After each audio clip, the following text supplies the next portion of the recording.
This week on Supercars Talk, Garth Tander and his co-driver Shane van Gisbergen are your 2022 Bathurst champions.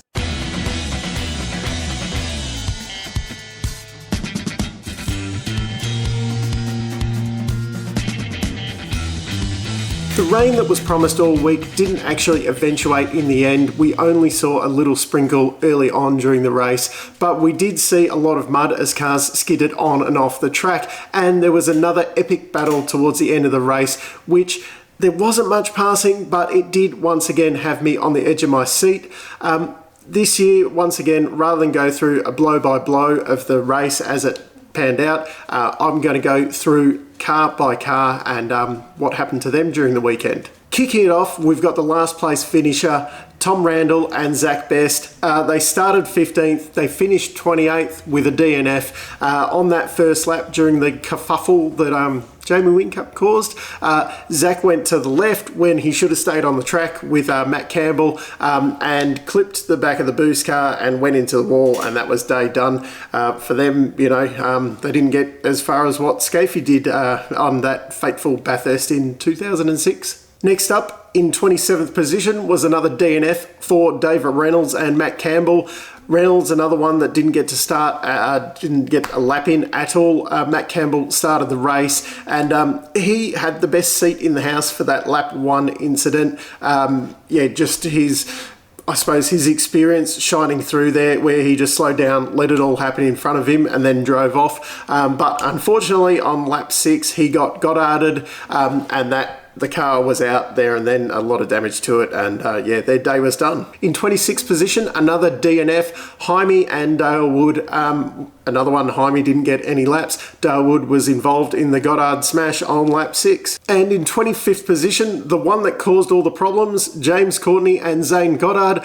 Courtney didn't get any laps in, of course, because Goddard caused that big accident on lap 6. He ran off at the chase while trying to pass Murphy trying to come back on. He did get a $10,000 fine for his troubles on that one, although $5,000 of that is suspended until the end of next year, which seems like a long time away, but at least if it was to the end of this year, he'd probably get away because he doesn't have a drive. But it's also not looking likely he's going to get a full-time seat in the merry-go-round after those efforts. In 24th position, another DNFer, Jack Smith and Jackson Evans.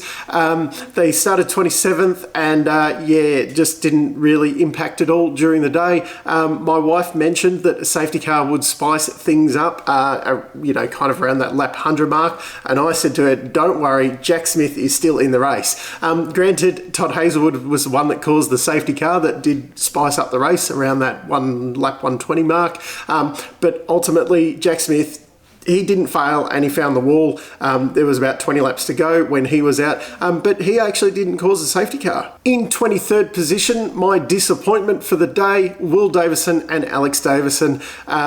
They were going really well at the start until Alex put it in the wall at the chase on lap 30 and ended up getting the car bogged. It did not look pretty once they got it out, but they were making their way back through the field. They were probably about a corrected 5th position when Will came out of the pits. I think that would have been the second last stop for the day for them, and something went wrong. Wasn't a Will fault by the looks of things. It definitely sounded like something in the gearbox went into the wall. Day done, and that ended Alex's run of finishing every Bathurst 1000 he started. In 22nd position, Nick Percat and Warren Luff.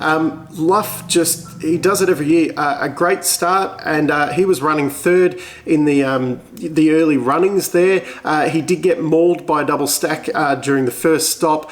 They'd climbed back up to the front. They were in that lead pack around midway when then Percat had slotted wrong or whatever on the gearbox, missed a shift, basically put it in the wall. The car was fixed, but they were too many laps down to even the lucky dogs didn't get them back onto the lead lap, and they ended up being the last of the finishers. In 21st position, we had Chris Pither and Cameron Hill. They started 21st, finished 21st. They had a power steering failure during the day. That's the only notes I've got on them. In 20th position, Todd Hazelwood and Jaden Ojeda. Todd got the wall on Friday and then got the wall again on lap 119. They did give this race the safety car that it kind of needed to spice things up around that part, because the Shane Van Gisbergen and Tander car had kind of taken off. But yeah, not a notable day for them at all. In 19th position, Tim Slade and Timmy Blanchard, they qualified last. They seem to have the pace, so they seem to be coming back through the field, but they ended up in the wall on lap 41 trying to block Nick Percat at the elbow. And then they just didn't really seem to have any pace again after that. In 18th position, the wild card, Charter and Robotham. Just a really solid day from the rookies. They did not look out of place at all weekend. They just seemed like they belonged there. The car did... paint job was probably a little bit rookie-ish looking. But other than that, just a really, really solid day. They deserve to be there. In 17th position, the Kostecki Mobile. They started 17th, they finished 17th, but my God, they made hard work of staying in the same position all day. They just spin in practice all the time. They were really lucky not to be out on lap 1. Zach Best went to the left, Jake Kostecki went to the right, and he ended up in the wall as well. But they got going, they fixed the car. I think they were a couple of laps down, but then Lucky Dogs kind of got them back up. They did get a 15-second penalty during the day for spinning around Greg Murphy. And just had a few offs and that during the day as well. Just a messy weekend from this pairing overall. In 16th position, the first of the Team 18 cars, Scott Pye and Tyler Everingham, they got rammed by their teammate on lap 1 and they just did nothing all day. What happened? In 15th position, the second of the Team 18 cars, Winterbottom and Caruso, they rammed their team car on lap 1 and nothing to note for the rest of the day. They did get spun by Tony D'Alberto as well during the lap 6 shenanigans. At least the cars didn't blow up this year. In 14th position, Jack LeBrock and Aaron Seaton. Seaton got the wall on Saturday morning and they ended up sitting out the rest of the day. I think they had a power steering problem in the morning warm-up that they got fixed for the race. I didn't make any other notes from these guys during the day. I don't even recall seeing them on TV. It was just a very, very anonymous day. In lucky 13th position, Jones and Jordan Boys. Just a somewhat solid day from these guys. Jones did put it into that sand trap coming into the pits on lap 57, but other than that, just a solid day for all of them. They didn't get involved in too much. They didn't crash into the wall or anything. Just okay. In 12th position, James Golding and Dylan O'Keefe. Now, these guys, they seem to have a lot of pace really early on in the day, and I'd probably underestimated how good a job Dylan O'Keefe was going to do. He was trucking along quite nicely. Goulding, he was just...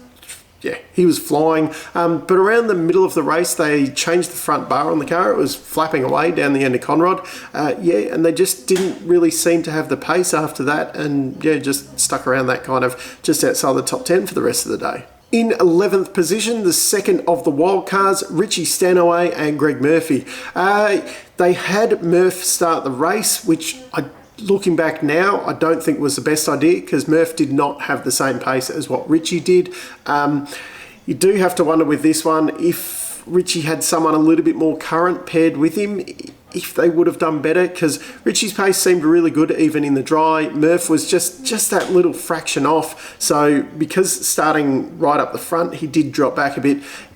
I do wonder if Richie had been in the car like right at the start, he would have got, get the elbows out a bit more and had, just that little bit more of a fight, and they would have stayed in it a little bit more. They did get spun around during the day and they were just outside the top 10. So at this, If you'd told me 2 weeks ago that they were going to finish 11th, I would have said that was, thumbs up, brilliant. But just as the weekend came on, the hype around this one, kind of increased, and 11th is probably just that touch disappointing for those guys. In 10th position, Will Brown and Jack Perkins.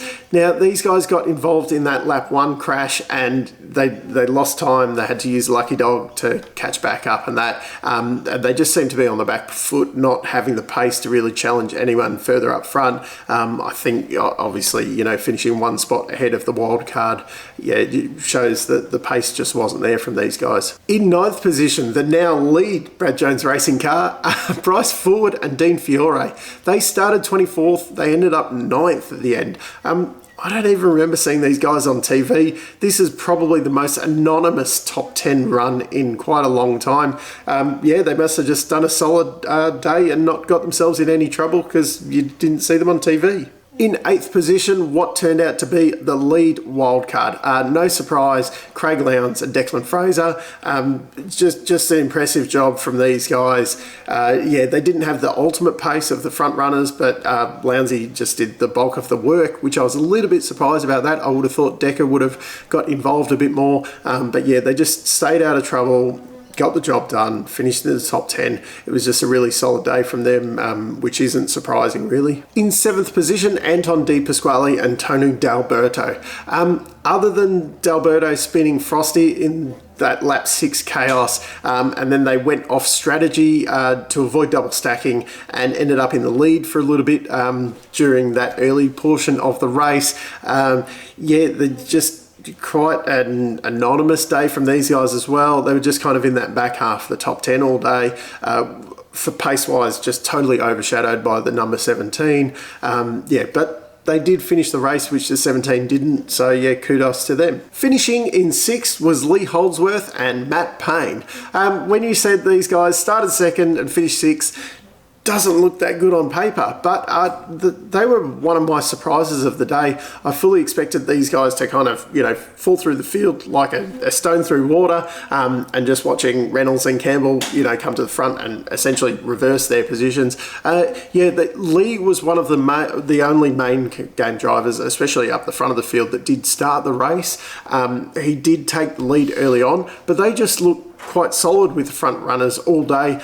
Ultimately didn't have that top line pace when it came to it, but 6th position for Lee's final main game start. Just really solid day. In 5th position, Brock Feeney and Jamie Whincup, or should we say that the other way around? The putting Whincup in for qualifying, it didn't work. It probably hurt Brock's ego and things like that as well. They got involved in the lap 1 shenanigans. They did have to double stack a couple of times, but they did get back into that front pack, and ultimately Feeney just didn't have the pace of the main guys towards the end of the day. Just a little bit disappointing from this car. I was expecting a bit more from them. In 4th position, Brodie Kostecki and David Russell. Wow, they were just fast all day. Dave Russell, he is the find of the century by Erebus. Once again, he was right up there with the top of the co-drivers. The little incident towards the end where that recovery vehicle was in the way, more on that later, that ultimately they didn't lose the position to Chaz because of that. Chaz was going to pass them regardless of whether that vehicle was there or not. They didn't quite have the speed of the top 3, but my God, just Brodie's positioning of the car on the racetrack. Those guys were not getting past him easily, and they did have a lot of pace. Ultimately, they were probably the fourth or fifth fastest car of the day. Will and Alex Davison were probably in that realm as well. Just a really impressive job by these guys. It's a little bit of a shame that they couldn't get a podium for all that pace, but I guess 4th is pretty good still from where they've been the last few rounds. In 3rd position, the first of the podium getters, I suppose, Cam Waters and James Moffat. A really solid day, lots of pace. Moff did have a bad start and they did drop back to 5th, but between the two of them, they were back into lead by lap 29. Moff was spun around by Brodie during, I think that would have been Moff's second stint in the car. Moff should have left him a bit more. Brodie was up a long way when he turned in on him. It took them too long to catch back up from that, and probably they just didn't quite have the pace of the front two runners, but they were definitely the third best car today. In second position, Chaz Mostert and Fabian Coulthard. Great start by Coulthard, got them into second early on. They were looking really good, but then they had that long pit stop to fix the rear anti-roll bar, and it just took them too long to recover for them. By the time it was too late in the day, by the time they got back behind SVG, they were just really struggling all day to get past cars. When they're out in clean air, my God, that car had so much pace. But yeah, and even towards the end, I mean, I was on the edge of my seat. But realistically, there was no way that they were going to get past Shane unless he really made a mistake or ran out of fuel or something stupid like that. And in first position, Shane van Gisbergen and Garth Tander. What do you say? The only little thing that went wrong all day was that unsafe release in the pits where they got the 5-second penalty. But yeah, they got a big enough lead to cover it when they could finally take that under a green flag stop. They built up to it all weekend. I suppose Tander in that first co-driver session did go out and set the world alight, but other than that, they were just there or thereabouts in all of the practice sessions, not really worrying too much about outright speed, and just plugged their way through the field, ended up getting in the lead and just never relinquished it. That's what you get from two real top-line drivers. You could say that Garth will be doing a better job than what Brock is in that second car in the team. What do you say about it? It's Shane's year, and yeah, that's it. A little fun fact about this one too. This is only the third actual car that has won Bathurst twice, and all three of those cars have been Commodores. So yeah, just a little tidbit there. Now, my big question of the day. Why was that recovery vehicle on the track while the cars were going full tilt? Yes, the safety car was out, but we all know that we race around the track until we catch around with the safety car. We do our pit stops as fast as possible and continue to race around. So that could have... maybe if it had been a second earlier or something and Brodie hadn't quite clocked him coming out of the pit lane, that could have been a big accident, because, the Ranger Raptors definitely do not go as fast as a supercar. We did have problems in the Grand Prix as well. We just haven't learnt that if we're not going to shut the pits and have everyone slow down when there's yellow flags out and that, if we're going to let people race while there's safety cars out and yellow flags and that, we just cannot have safety cars or recovery vehicles driving around on the track while people are at full speed. It's just ridiculous, and it shouldn't be happening. Now, after that, probably not much point getting too much into the points. Shane van Gisbergen, he's going to wrap it up at the Gold Coast. He's basically wrapped it up now. Davison dropped down to 5th position, and Frosty has now put himself in the top 10 with that spectacular run at Bathurst. Now, for what everyone has been waiting for, the winner of the tipping competition. There was 3 people who did correctly guess the first 3 positions in the right order, but as I said, it was first in, best dressed, got that entry, and was the one that was in the draw to win. And I will say that this person was the very first entry into the competition as well. So, just well done, James Chapman. James Chapman, congratulations. Yeah, look, the first entry in as well, just outstanding. Can you please send me an email with your mug preference and your address? The email will be down here soon enough, and I'll ship it out to you as soon as possible. If anyone is interested in one of those mugs, drop me an email as well and we'll sort something out. I'd like to say a massive thanks to everyone who did enter the competition. Too bad we can only have one winner. And also a massive thank you to the channel members who signed up over the weekend. I really, really appreciate the support. And if you are a new member, or if you haven't already, drop me an email email with your address because I've got some goodies to send out to you. But yeah, once again, Bathurst did not fail to deliver. It just every year it's brilliant. Congratulations to Shane van Gisbergen on his second win and Garth Tander on his fifth. And until next time, I'm still Dave, and I'll catch you later.